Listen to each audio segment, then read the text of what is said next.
Hi எல்லாருக்கும். இன்னைக்கு எங்கள் ஏரியாவில் ஷடவுன். அதனால வெளியில் எங்கேயாவது போகலாம் அப்படின்னு சொல்லிட்டு அப்பாவோட தெரிஞ்சவங்க ஒருத்தவங்க தோப்பு வச்சுருக்காங்க.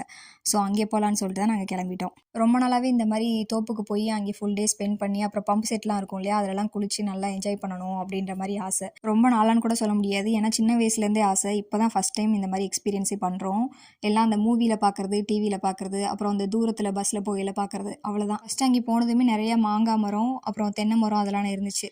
மாங்காய் சீசன் இல்லை அப்படிங்கிறதுனால மாங்காய் எதுவுமே இல்லை. தென்னை மரத்தில் நிறைய இளநீ இருந்துச்சு.